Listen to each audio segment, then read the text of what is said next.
విష్ణురావు గారు, సహజంగా ఈ జ్వరం అనేది డెంగ్యూ అనేది తెలియాలంటే కామన్గా ఇప్పుడు మనం జ్వరం వచ్చింది, ఒకటి రోజు వచ్చింది, రెండో రోజు, మూడో రోజు తగ్గట్లేదు.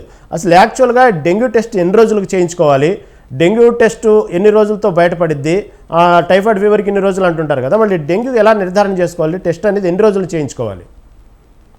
అంటే డే 1 చేస్తే ఏది పాజిటివ్ రాదు. 3-4 రోజుల తర్వాత నుంచి మెల్లగా NS1 యాంటీజెన్స్ అని ఉంటాయి, దాని తర్వాత IgM, IgG అని ఉంటాయి. సో దీనికి సంబంధించినటువంటి టెస్టులు చేయటం ఒకటి, దాని తర్వాత ప్లేట్లెట్స్ పడిపోవటం మెల్లమెల్లగా. ప్లేట్స్ ఎంత ఉంది, 1.5 నుంచి 4.5 మధ్యలో ఉంటాయి జనరల్ గా. అయితే ఏ విధంగా ఉంది కౌంట్ అనేది చూసుకోవటం. మలేరియా ఉంటే దాని మలేరియాకు సంబంధించినటువంటి టెస్టులు, టైఫాయిడ్ ఉంటే టైఫాయిడ్ కి సంబంధించినటువంటి టెస్టులు. తర్వాత ఇట్లా ఇప్పుడు ఎన్ని రోజులు చేయిస్తే బెటర్ అంటారండి బ్లడ్ టెస్ట్ అనేది? జ్వరం సపోజ్ ఈ రోజు వచ్చింది, ఎన్ని రోజుల తర్వాత చేయించుకుంటే? 4 days తర్వాత, 4-5 days తర్వాత జనరల్ గా వచ్చేటటువంటి అవకాశాలు ఉంటాయి. డే 1 ఇప్పుడు డే 1 చేసి మనం నెగటివ్ వచ్చింది అంటే that is not a negative. So ఇట్లా దీనికి సంబంధించినటువంటి టెస్టులు I think Prabhu will tell more about this one because he sees more cases regarding these tests. Okay, అంటే ఇప్పుడు సహజంగా డైట్కి వచ్చేటప్పుడు మీ సలహా ఏందండి, ఎటువంటి డైట్ అయితే బెటర్ అంటారు? డైట్ గురించి మాత్రం అండి ఒకటి నేను పక్కాగా చెప్పగలను ఏంటంటే, లిక్విడ్ డైట్ బెస్ట్ అండి. డెంగ్యూ జ్వరంలో నెంబర్ 1 ఏంటంటే హైడ్రేషన్. మనం కంపల్సరిగా నీళ్లు తాగాలి, అది జ్యూస్ గాని నీళ్లు గాని ఏదైనా సరే నీళ్లు తాగుతూ ఉండాలి. తేలికపాటి ఆహారాన్ని తీసుకుంటూ ఉండాలి. ఒకవేళ గనక పేషెంట్ కి విపరీతంగా వాంతులో లేకపోతే ఇంకేమైనా ఉంటే IV ఫ్లూయిడ్స్ కూడా ఇవ్వాల్సిన అవసరం ఉంది. ఎటుబడి దాహం ఉండకూడదు. డెంగ్యూ ఫీవర్ లో ఒకటేనండి, ఎటుబడి దాహం ఉండకూడదు. ఎందుకంటే హిమటోక్రిట్ అని చెప్పి ఇంకో టెస్ట్ ఉంటది. ఆ హిమటోక్రిట్ లెవెల్ అంటే ఈ RBCకి ఈ సీరం కి మధ్య ఉండేటటువంటి నిష్పత్తి. అంటే రెడ్ బ్లడ్ సెల్స్ ఏమో ఎక్కువ ఉంటాయి, దాని యొక్క సీరం ఏమో తక్కువ ఉంటుంది. అంటే ఏంటి దాని అర్థం అంటే డీహైడ్రేషన్ ఉందని అర్థం. అది మోస్ట్ డేంజరస్. ఈ టెస్ట్ అనేది హిమటోక్రిట్ అనేది చాలా చాలా important. That shows the status of the hydration in the body. కాబట్టి డీహైడ్రేషన్ ఎట్టి పరిస్థితుల్లో డెంగ్యూ ఫీవర్ లో ఉండకూడదు.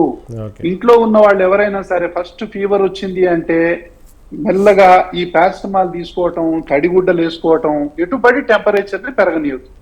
కంప్లీట్ రెస్ట్ తీసుకోవటం, కంప్లీట్ రెస్ట్ అంటే కంప్లీట్ రెస్ట్ తీసుకోవటం, తేలికపాటి ఆహారం తీసుకోవటం. అలా అని చెప్పి కొంతమందికి సివియర్ గా కడుపులు నొప్పి ఉన్న వాళ్ళకి, సివియర్ ఫీవర్ ఉన్న వాళ్ళకి ఈ ఘన ఆహారం తీసుకోవచ్చు. విపరీత బిర్యానీలో లేకపోతే హార్డ్ డైట్స్ అవి తీసుకోకూడదు. ఎందుకంటే గ్యాస్ట్రో ఇంటెస్టైనల్ బ్లీడింగ్ అయ్యే అవకాశాలు ఉంటాయి ఇందులో. అందుకే సాఫ్ట్ అండ్ లిక్విడ్ డైట్, ఈ సగ్గు బియ్యం లాంటివి కానీ, ఓట్స్ లాంటివి కానీ, రాగి మాల్ట్ లాంటివి కానీ ఇలాంటివి తీసుకోవచ్చు. ఈవెన్ పపాయ ఫ్రూట్స్ తీసుకోవచ్చు అండి, ఏముంది అక్కడ, పపాయ ఫ్రూట్స్ తీసుకోవచ్చు. ఇలాంటివి ఆకులే తీసుకోవాలనే ఫ్రూట్స్ కూడా తీసుకోవచ్చు, నో ప్రాబ్లం. అంటే ఈ ఫ్రూట్ జ్యూసెస్ తీసుకోవచ్చు. ఎటుబడి హైడ్రేషన్ ని మెయింటైన్ చెయ్యాలి. ఇది అసలు డెంగ్యూ ఫీవర్ లో అతి ముఖ్యమైనది ఏంటంటే పేషెంట్ డీహైడ్రేట్ అవ్వద్దు అనేది ప్రధానమైన సూత్రం. ఇప్పుడు డెంగ్యూ పేషెంట్ ఇప్పుడు ఎవరైతే టెంపరేచర్ కంట్రోల్లో ఉండాలి. ఓకే, విష్ణురావు గారు, ఇప్పుడు సహజంగా ఒక ఇంట్లో ఒక డెంగ్యూ పేషెంట్ ఉంటే దాదాపుగా ఇంట్లో వాళ్ళందరూ కూడా జాగ్రత్తగా ఉండాల్సిన అవసరం ఉందా? ఇది వ్యాప్తి చెందే అవకాశం ఉందా, లేకపోతే మళ్ళీ దోమ కుడితేనే మిగతా వాళ్ళకి వచ్చిందా, ఏమంటారు? అంటే ఇప్పుడు ఒకళ్ళ నుంచి ఒకళ్ళకు సంక్రమించే వ్యాధి అయితే కాదు ఇది, ఎవరికి కుడితే వాళ్ళకి వస్తుంది. ఇంకోటి తెలుసా, డెంగ్యూలో ఉన్నది ఏంటంటే ఈవెన్ సింగిల్ ప్రాపర్ అంటే bite can lead to dengue. ఒక్క దోమ ఒక్క పోటు కరెక్ట్ గా గనక కుడితే, కరెక్ట్ గా బ్లడ్ వెసల్ మీద కుడితే ఒక్క దోమ చాలు డెంగ్యూ రావటానికి. అంత డేంజర్ అండి. మన లైఫ్ అనేది ఒక్కోసారి ఎట్లా అనిపిస్తుంది అంటే కొన్ని సీరియస్ కేసుల్లో మనకు ఏ బైట్ అవే ఒక్క దోమ కూడా మన లైఫ్ ని కింద మీద చేయొచ్చండి. అంటే ఇంత అందుకనే డెంగ్యూ అంటే ఏంటంటే కొన్ని కేసులు, చాలా కేసుల్లో మంచిగా అయిపోతారు కానీ ముఖ్యంగా సెకండ్ అటాక్స్ లో మాత్రం చాలా చాలా డేంజరస్ కాంప్లికేషన్స్ కు దారి తీస్తుంది. ఏది సెకండ్ టైం వచ్చినప్పుడు మాత్రం. అందుకే మనం ఇంట్లో పండుకొని మనం రెస్ట్ చెప్పాం కదా, డాక్టర్ గారు రెస్ట్ చెప్పారు కదా, ఇంట్లోనే పడుకుందాం, ఇంట్లోనే ఉండటం, నో, దాని అర్థం అది కాదు. You should be under observation. ఒక ఒక అనుభవమైనటువంటి డాక్టర్ యొక్క ఆధ్వర్యంలో ఉండాలా.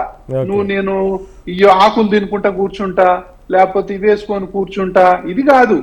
కంపల్సరిగా ఒక డాక్టర్ యొక్క అబ్జర్వేషన్ లో ఉండాలి. ప్లేట్లెట్స్ ఎట్లా ఉన్నాయో చూసుకోవాలి.